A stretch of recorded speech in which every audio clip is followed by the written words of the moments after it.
without any further ado, ladies and gentlemen, Janina Ramirez.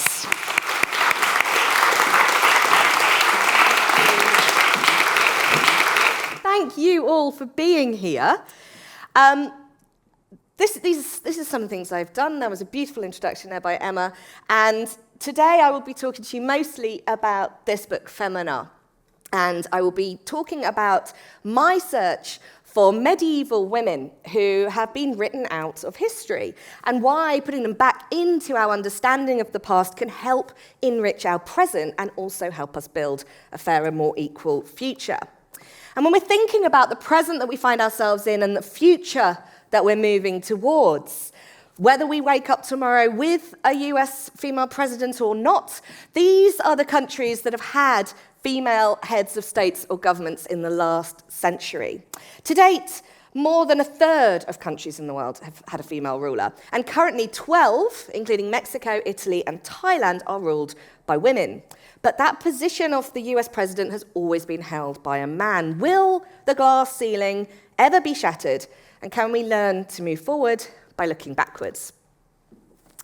These are just some startling statistics about the lack of inequality globally between men and women. Some of the things here that women enjoy less than 2/3 of the legal rights available to men. Gender pay gap is still 20%. And all these horrific statistics here about violence and contraception, access to contraception. So there is still work to be done as far as the division between male and female are concerned.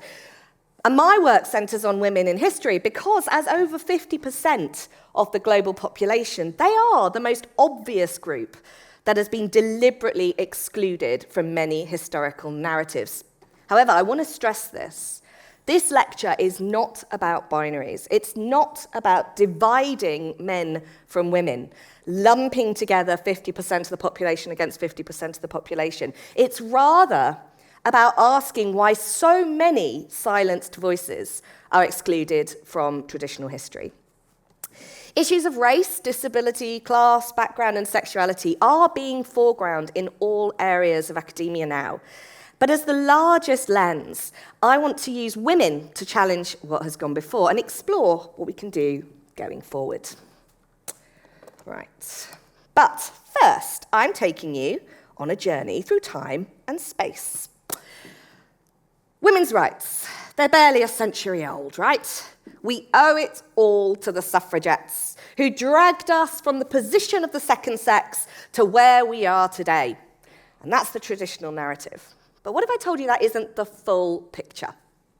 Come with me to a summer's day in Epsom. It's 1913, and the Derby is about to take place. This is the most important sporting event of the year, and nearly 500,000 people are going to be moving towards this racecourse to witness these moments, these fleeting moments of horses racing. And as the starting pistol is going to crack, the horses are frothing and spitting. They explode out onto the track. Images are being captured on film, and they're going to be spread around the world. Now, the horses are nearing famous Tattenham Corner, reaching 70 kilometers an hour. But the cameras pick up something unexpected, because they can see that a figure has come out from underneath the railings. They're moving directly into the path of the king's horse, Anma. Everything's happening in seconds, but the figure seems to reach up. The horse tries to jump, and the rider is thrown off as two bodies fall to the ground. Who is this mysterious figure who was struck by the king's horse? It was the suffragette, Emily Wilding Davison. She died from her injuries and became the first martyr of the suffragette movement. I want to stress that the jockey, he also is thrown from his horse. He did recover, but he was so traumatized by what he'd experienced that he later took his life. And the poor horse, Anma, was blamed for this and sent to Canada in exile. That's what you do with a horse who had no responsibility for his actions whatsoever. But as a result of her death, 50,000 people lined the routes of her funerary procession. It was the single most attended non-royal funeral in English history. 5 years later, women gained the vote. So the stalling suffragette movement was really galvanized by her actions on this day. But there's something very few people know about Emily Wilding Davison, something that I'm excited about. She was a medievalist, like me. She had gone to Oxford University and she'd completed her finals in medieval literature, but because women weren't allowed to graduate at the time, she could not receive a full degree. Nevertheless, she continued to write hundreds of letters and articles on medieval topics, and she even called herself Fair Emily after Chaucer's famous character. Why does all this matter? Well, as a medievalist, I got excited by this following of the footnotes, and I started to dive into some of Emily's writings, and I found something interesting. As a suffragette, and one of the most militant and active of the suffragettes, she had a particular thing with blowing up letterboxes. She did not think she was breaking new ground by fighting for women's rights.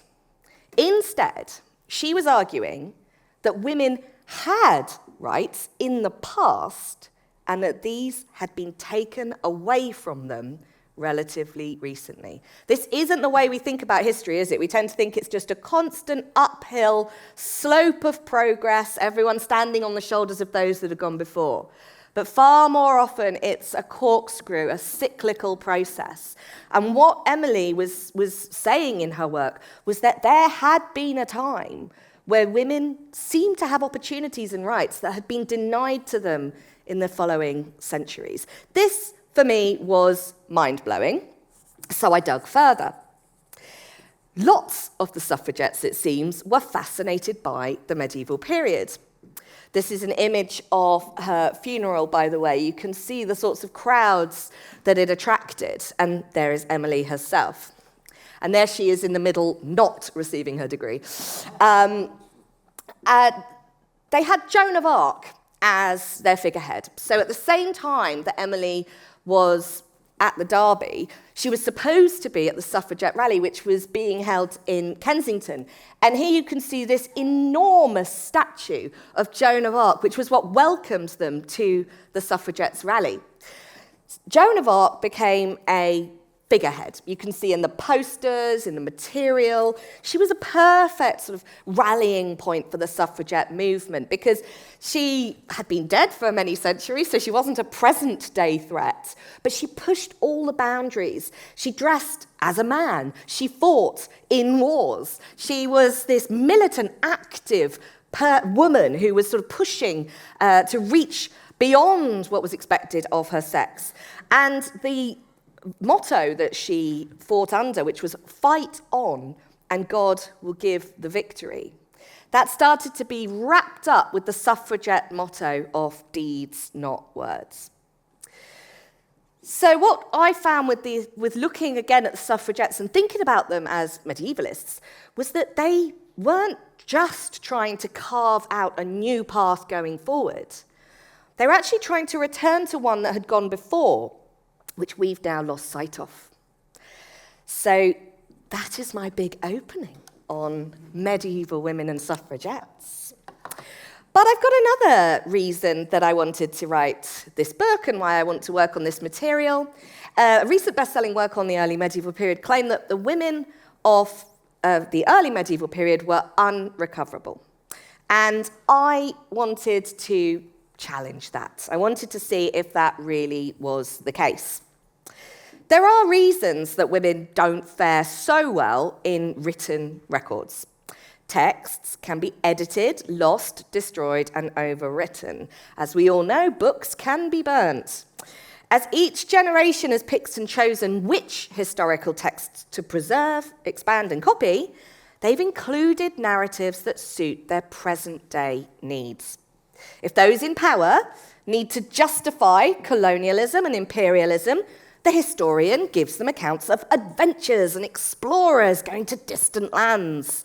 If they need to find soldiers ready to die for king and country, the historian gives them tales of battle, honour, and victory. So in many ways, the historian serves the ends of the generation of which they are a part. And I recognise my place in this too. No historian is free from bias. As much as we would like it to be an objective subject, it is a subjective one. And I bring my own interests, concerns, my ideas for how looking backwards can change our present and our future, as all historians have done before me. Now, if women don't emerge as easily in textual evidence, how do we find them? Well, we can combine texts with archaeology, art history, literature, theology, and we could bring new insights into individuals from the past. Plus, history is changing. Those areas that used to be pushed to the edges, outside the traditional teaching of history. So I'm thinking social history, post-colonial history, women's history, local history. They're no longer just at the sidelines. They are moving into the centre. And we've had some incredibly important things happen. We've had Black Lives Matter, we've had Me Too. And those that have been excluded from the narratives are asking for their voices to be heard. That's why it's an exciting time to be looking to the past. I do a big sell on why people should study history. So I know we've got some students in the room today. This is my big sell to you. Yay! How about this? History is the mother subject, right? Because every other subject has a history. Maths has a history. Technology has a history. Computing has a history. And you don't understand where you are within your subject until you look back and find out how we got there. So in many ways, it is the greatest of subjects, but it's also the most exciting time to study history. Now, we have lived through a hugely significant historic moment, the pandemic. And for all that was so utterly awful about it, it did do one thing, which was drive resources online. Archives, records, things I get very excited about. Things that used to be hidden away, inaccessible, they have been made available. When I was at school, if I didn't have access to a good library, which I didn't, I was at a disadvantage to someone who did have access to a good library. It was about there wasn't that democratizing of access to information that we have now. Now, if you are curious about something, you can investigate it. You can really do that. And there's also been a major developments in science and technology. It's pushing the boundaries of what we can discover. DNA is bringing people that have been excluded from texts into the foreground. I'm going to be using an example today to talk about how we can learn more through DNA analysis. And we are starting to look for the many, not just the few. It's not just kings and queens we want to know about anymore. We also want to know about people like us, who have always been there, but have rarely made it into the historical records. And I think we are more aware than ever that history is written to serve agendas. I've said what mine is, to put women back into the past, to ensure we move forward with a new conversation. But I think we are all very aware of the idea that information and evidence can be manipulated. And that makes us all more cautious about how we study the past. And before I go off-piste and start doing my case studies with you, I just want to share a phrase with you that really hit me when I was beginning to think about writing this book. You cannot be what you cannot see. And when I was growing up, there were limits, I felt, to what I could achieve as a woman. There were areas that I couldn't go into. There were things that I wasn't suited for. But if we can see people before us that have trailblazed, people before us that have done things that we want to have the courage to do, I think that will encourage us all to be stronger and braver going forward. So that's why I think we need to find the women from the past. Okay. So there are some medieval women that people know better than others. And Joan of Arc is one of those. I mentioned her. Here I've also got Christine de Pizan. If you were watching the Olympics, there was that moment where all the women came out either side of the river, and Christine de Pizan was one of them. She's one of the first female writers to have run her own publishing house, to have written about the role of women. She wrote an incredible book called The City of Ladies. And these two women have never really been lost from the historical record. We've constantly been reminded of them. But in both cases, they've both been hijacked to the ends of the people that are using them. So, for example, Christine de Pizan has been called a feminist writer. Well, she was writing in the 14th century and had no concept of what the word feminism was. She was foregrounding women's positions, but she wasn't a feminist. And it's even more tricky when we get to Joan of Arc, because she has now become the banner of the party run by Jean-Marie Le Pen, which is further right than the National Front. He's set up a party called the Comte de Joan, literally named after Joan of Arc. And he uses her in these speeches that are just full of division and hatred. How is that connected to this woman who lived 600 years ago and achieved great things? So we have to be so cautious when we find our medieval figures that we sieve back through the centuries, that we get back to the raw evidence and back to finding them. And I'm going to be talking about women. I'm going to do 3 different examples for you. One from the early medieval period, so we're talking sort of 500 to 1000. One from the high medieval period, about 1000 to 1250, and then one from the late medieval period, 1250 to 1400. And after the Black Death, which of course takes place in the 14th century, it seems that women really are sliding into all the positions held by men. A parallel would be during the World War, when soldiers were sent off to fight. There weren't enough men left to do a lot of the jobs, and so women took on those jobs and changed the whole sort of status quo. And this happened after the Black Death. If you imagine, in some places up to half the population died. You have a need that everyone that survives contributes and is included going forward. And in this world, women were doing everything. They were involved in trading, politics, economics, religion. Catherine of Siena even negotiates with 2 popes and multiple courts to break the Great Schism. It's a woman who ends up on the forefront of international politics. And yet, as we're seeing this moment coming up through the 1400s, towards the end of the 1400s, things start to change. What happens? The Reformation happens. Now, you would think, wouldn't you, that the Catholic Church is probably one of the less forgiving environments for women. But actually, what had happened over 1,400 years of Catholicism was that women had carved out spaces within the church that gave them quite a lot of power and autonomy.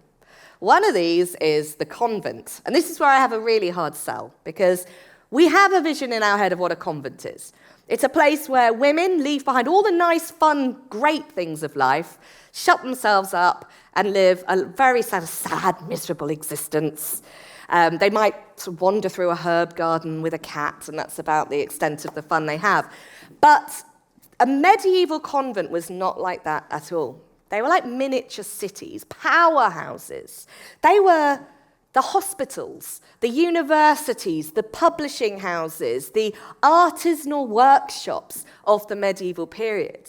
And a lot of these places were vibrant, busy, full of luxury, and people could live well in them. So what really Catholicism gave was an option. Now, it's a small option. The majority of women in the medieval period would have lived lives of getting married, having children, working the land, working in the business. But there was this other door that could be opened, this door of opportunity. And behind that, a woman would be safe. They wouldn't have to give birth, which was, of course, a highly fatal thing to go through. They could learn, they could read, they could write, they could expand themselves spiritually and intellectually. But with the Reformation, the male monastic houses were closed, and the monks were given an option: pension, or you can join the new church. You can move over to the new church. But the women were not given that. The convents were closed, and these 2 phrases emerge. I found these, and it was a shock when I found them. So that famous phrase, a woman's place is in the home, that was John Calvin. And there we have it.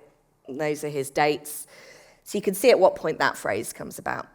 And then this is Martin Luther. He says, the wife should stay at home and look after the affairs of the household as one who has been deprived of the ability of administering those affairs that are outside and concern the state. Now, I'm not putting all the blame on them, because then there are centuries where these ideas of the domestic sphere being female, the public sphere being male, that gets bedded in. And as industrialization and urbanization and global expansion all increase, that division between men and women beds down. Now, what can we do to challenge this? How can we move forward? This is where we can start looking at these 3 examples that I mentioned. And I hope by looking at these, I'm showing you not just kings and queens, not just the few, the elite, but I want to explore the issues of war and military activity. I want to explore knowledge and education, and I want to explore power and politics. And this is where I go off script and start walking around and waving my arms about at you all. So here we have a famous painting by Frank Bernard Dixie, Victorian-era painting, showing Vikings doing Viking things. So you've got your big, burly men. This one has got a horned helmet on, despite the fact he's pushing a boat out to sea. There's flame, there's fire, there's water. It's all the elements, and it's very powerful and mobile. And the Vikings, our version of the Vikings, is very much a post-Victorian invention. There was a real race at this period of nation building, nation expanding in the middle of the 19th century, where the Germans wanted to lay claim to the Vikings, the English wanted to lay claim to the Vikings, all in the spirit of being the most brave seafarers that have ever been recorded. And of course, think about the English Navy in that. But it's all contrived, and it's all very much pieced together to serve the state.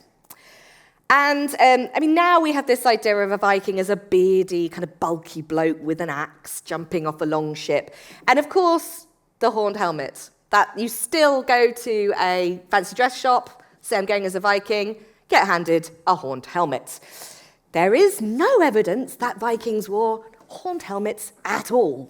In fact, a horn helmet is a very bad idea in battle.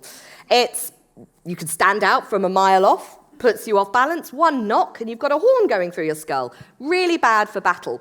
Where did the horn helmet come from? It's a 19th century invention.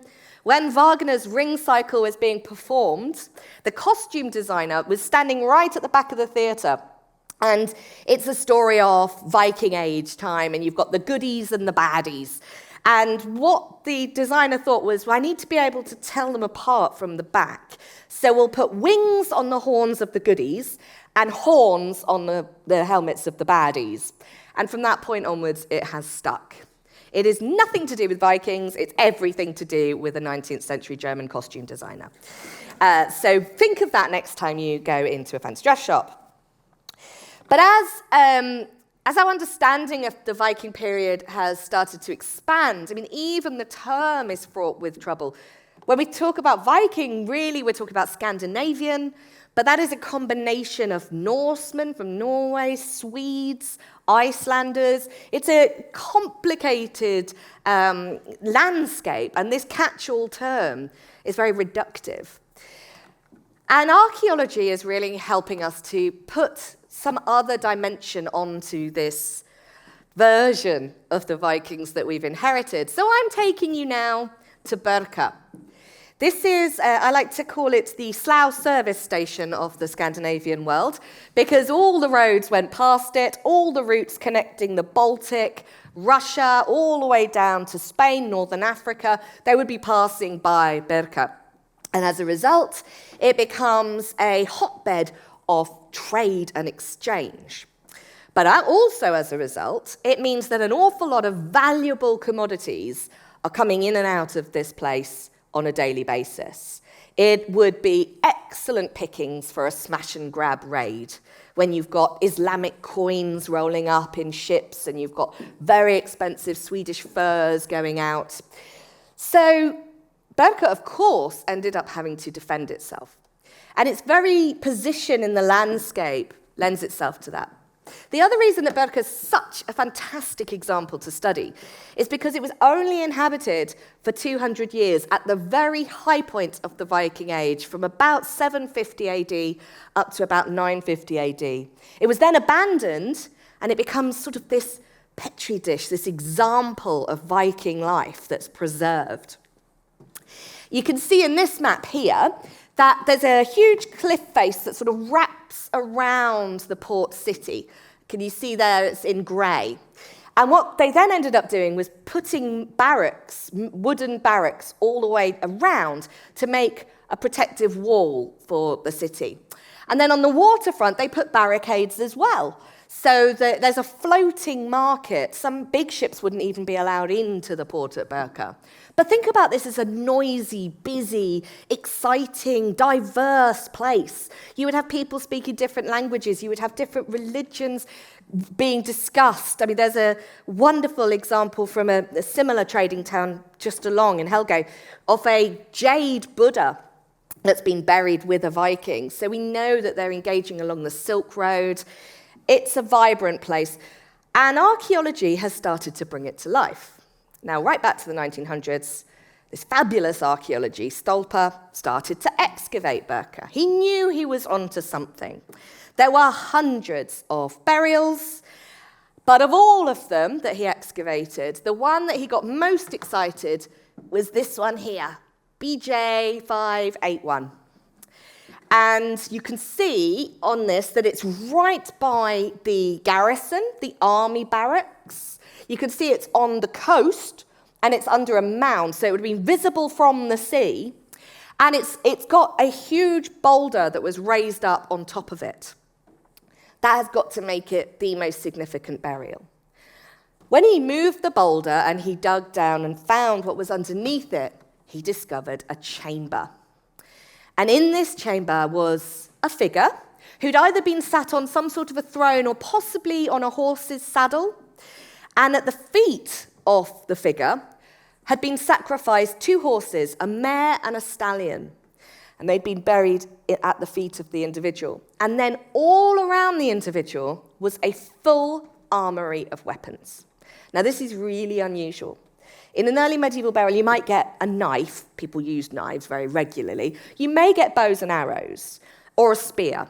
But here you have the full lot, plus a sword, plus a shield. It is a huge investment of weaponry into the ground, because once you bury these things, they can't be used again. So this is saying that the person being buried is important. But there was something else, because on their lap, Stolper found a board game. And this is a board game called Hnefatafl.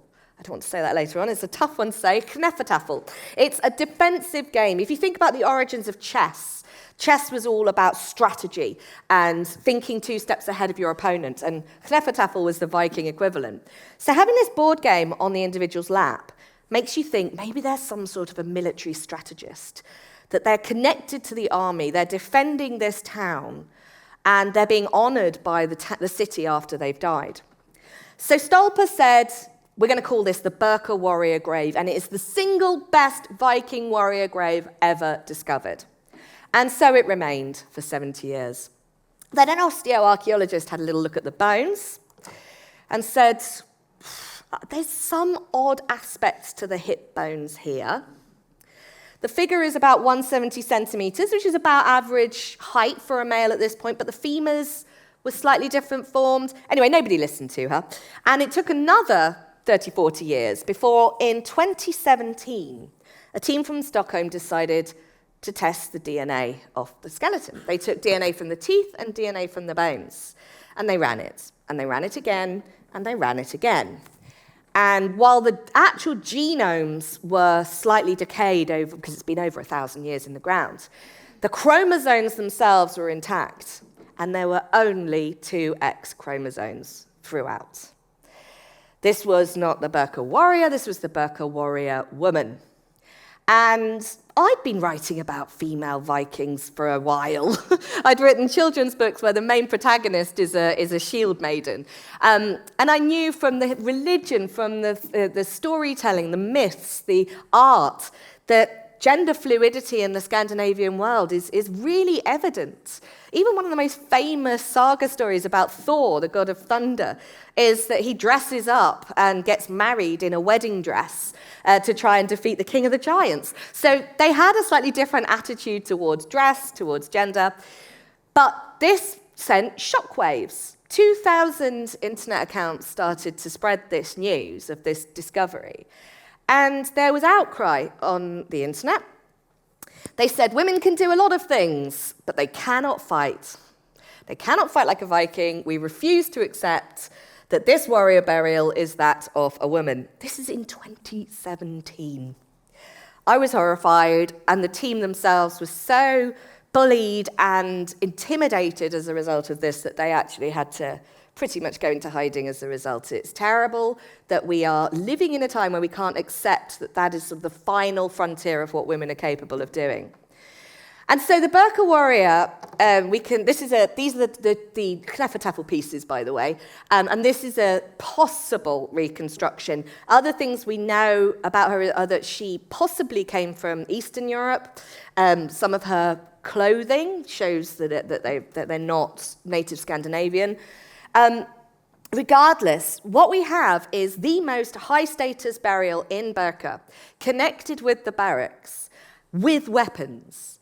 We don't know whether she actually fought, because the next thing that was then said was, listen, if I can see evidence that a woman has actually fought in battle, then I'll believe that women could fight. And so the year later, a skeleton was discovered, a woman with slashes from a sword that had healed up, which proved that she had been in battle, healed, and then gone on to battle again. But it's very hard to prove something when an audience doesn't want it to be proved to them. Nevertheless, I think it's important to have some caveats with this. Yes, the Birka Warrior Woman has 2 X chromosomes, but how did she identify? How did she appear to her community? How did she represent herself? How did she speak? Wear her hair? Her clothes? How was she treated by the people around her? We do not know. And so it's one step to say that it's a woman. It's another to build up a picture of the society of which she was a part. And in the chapter, I go into detail about Viking society, Viking myth, Viking legend, Viking life. And I show that, yes, it was very, very possible for women to have a role in military leadership. So that's my first example, and I wanted to kind of get us to think about maybe why we idolize military leaders. Why is it great that some women go into battle and wield a sword? What does that make them any greater? Why do we pinpoint so much of our historical events according to battles and military leaders? But I also want us to start challenging this notion that maybe women could do all the things that men could. And that brings me on to my second example.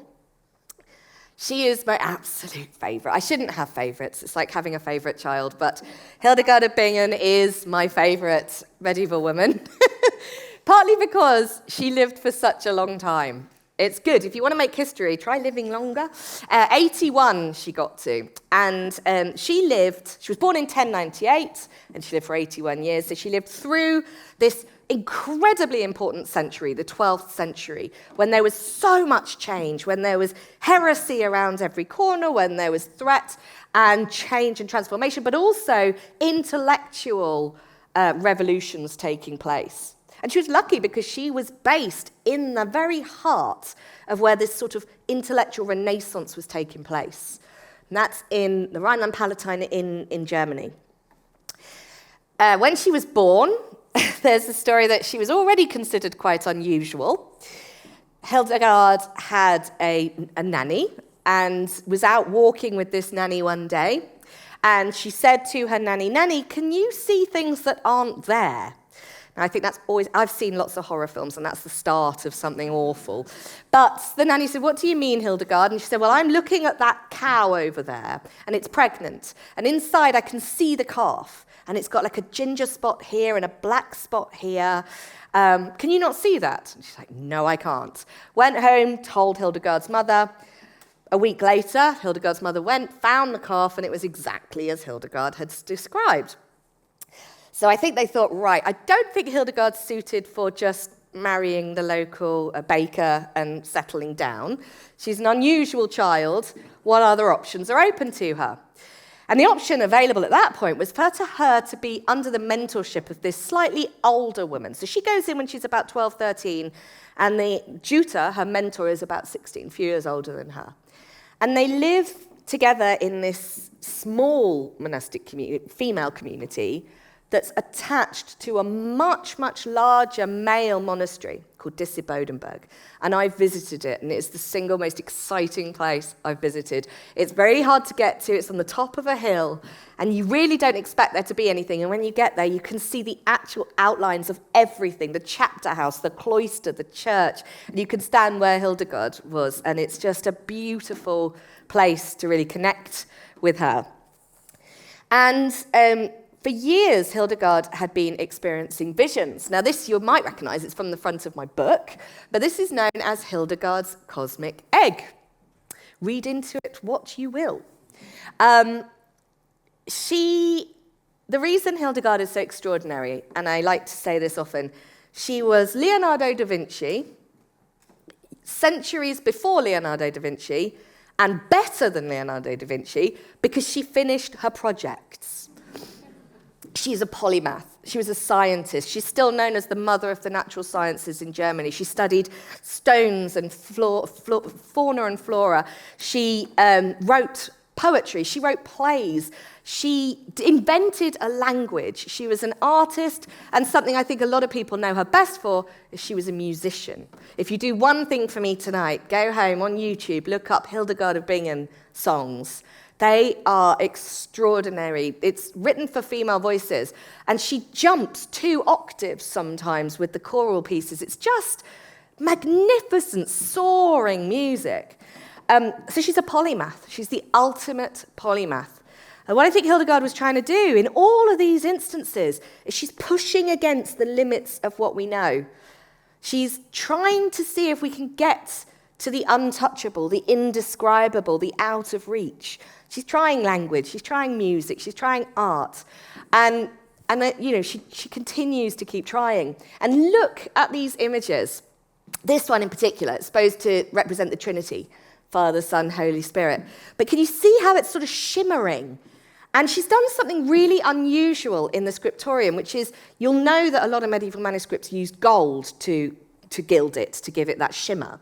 She insisted that they use silver. Now, silver's no good because it deteriorates, it stains the vellum. But the reason she insisted on it was because she was like, these are what my visions look like. They have this metallic quality. So, and she describes them this way. So she says, when she's having her visions, she's existing in the shadow of the living light. When she's in a vision, she feels it physically like a trembling flame or a cloud stirred by the clear air. And a lot of work has been done on Hildegard's visions, and the most logical explanation for what she was experiencing was a migraine. Has anybody in this room had a migraine before? Yeah? It's the idea of an aura, that it comes out from the center. The metallic, a lot of people describe a metallic taste when they're having a migraine, and the vibrating edges. And so Hildegard seems to have been having something we can medically make sense of, experiencing a migraine. But what she goes on to do with that is make it something empowering. Because she's having these moments that take her out of the earthly towards the spiritual, she declares herself a visionary. Now, today, that might be seen as unusual. In the 12th century, she is carving out a path. But what she does very cleverly is she gets male religious people, including Barnard of Clairvaux and the Pope, on side. So that very quickly after she writes her first book, which becomes an instant bestseller, and she goes on a book tour, she is being held up by the men and the women around her. And this is something we might find unusual, isn't it? We might think that an exceptional woman like that would be accused of heresy or burnt at the stake or witchcraft. But she's not. She is built up, to the point where she is the personal advisor to the emperor, the kings and queens of Europe, and the Pope. She is playing international politics. This is a letter that she writes to the Archbishop, telling him off. Listen to the tone of this. You evil deceivers who labour to subvert the Catholic faith, you are wavering and soft, and thus cannot avoid the poisonous arrows of human corruption. And after you pour out your lust in the poisonous seed of fornication, you pretend to pray and falsely assume an air of sanctity, which is more unworthy in my eyes than the stinky mire. She's getting away with sending this letter to the Archbishop. And she is playing politics, and she does it in more than one way. At the time, in the 12th century, there's a real rise in anti-Semitism. It's quite awful what's happening. In places like York, at Clifford's Tower, the Jewish population is massacred. But Hildegard takes a stance on this, and she is opposed to it. So she will produce texts that talk about the church being made up of two halves. The new church, the Christian church, ecclesia, and the old church, synagoga, which is the Jewish heritage, the Old Testament. And so she is not afraid to get involved in the cutting-edge politics of her time. And she also does other things you might not expect of a nun. This is her recipe for how a woman can abort a baby. A 12th century nun is giving an instruction for something. Now, in her case, it's because she worries about the health of the mother. If the pregnancy is going to cause illness to the mother, then they should be able to abort the child. That is something we are having a conversation about internationally right now. And Hildegard did it 800 years ago. And I know we've got school people in the room today, but she also gave the very first description of the female orgasm. This is it. It's heady stuff. I'm not going to read it out. You can read it online. But she was dealing with these issues that we would never assume a nun would be addressing. She was of her time. And this is the thing. We have a problem writing about individuals from the past, which is that they become exceptions. It's the exceptionalism in history that is such a problem. 50 women you should know about. One page, it's Coco Chanel. Flip it over. You're looking at Marie Curie. No connection. But Hildegard shines a light on the moment, the society, the communities of which she was a part. Yes, she's an extraordinary person, but she's only extraordinary because of the place, the time, and the people around her that are building her up and allowing her to be exceptional. And she's not alone, because just down the road, this manuscript was produced. So it was Harold of Landsberg. She was running a local convent, and they came up with the first complete historical encyclopedia. Unfortunately, it was lost during the wars, but there was a facsimile made of it. And this is the cover page. Look at that editorial board. All women. We still struggle to get an all-female editorial board. So she wasn't alone, and there were brilliant women all around her. And they weren't living a hard life here. This is a description of how the women in Hildegard's abbey used to behave. On feast days, this is a criticism, by the way, from a nun down the road who thinks that Hildegard's having far too much fun at her abbey. On feast days, your nuns stand in church chanting psalms with unbound hair, and for decorative purposes wear long white silk veils which reach down to the ground. On their heads they wear crowns of woven gold, and they adorn their fingers with gold rings. And they do all this, although the first shepherd of the church forbade such things. So they are cosplaying down the way in Hildegard's abbey, but they're having a lovely, luxurious, fantastic existence where they're singing and putting on plays and writing and achieving everything. So I think that flies in the face of what we might assume a medieval convent was like. It's not the rule at all, I must stress that. Hildegard, her nuns, her environment are unusual, but that these women existed was important. Now, I know I'm going to run out of time. And I'm very briefly just going to introduce you to the very last woman, which is from the high medieval period. And I will leave you with teasers about her that you can then go and download the notes from the Gresham College site and find out more about her.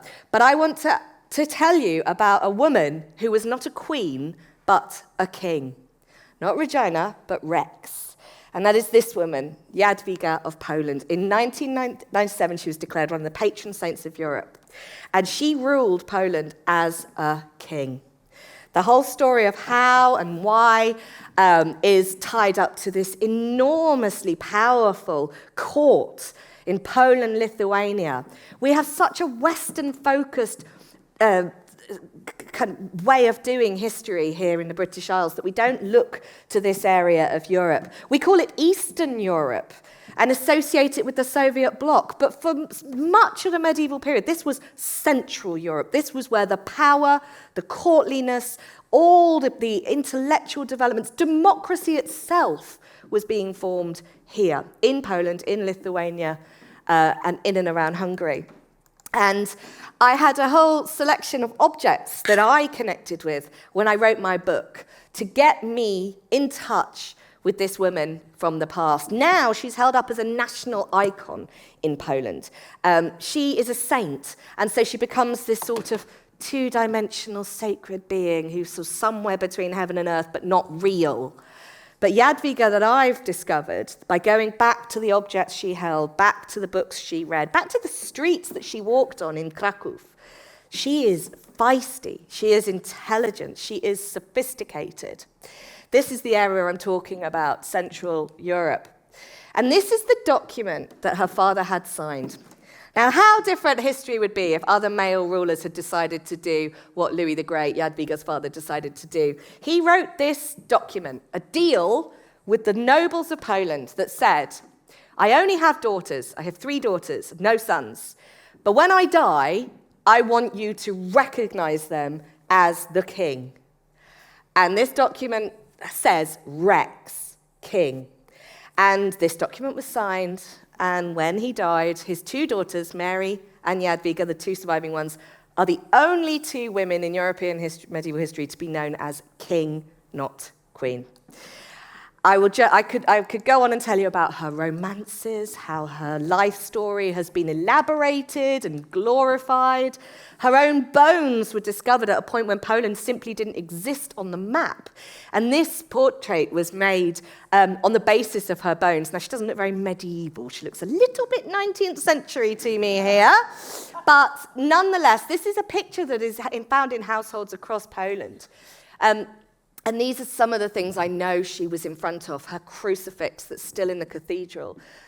She commissioned this rationale as well. It's got her initials on it. And this beautiful little box that has romance stories all over the sides of it. She owned this, looked on it, held it.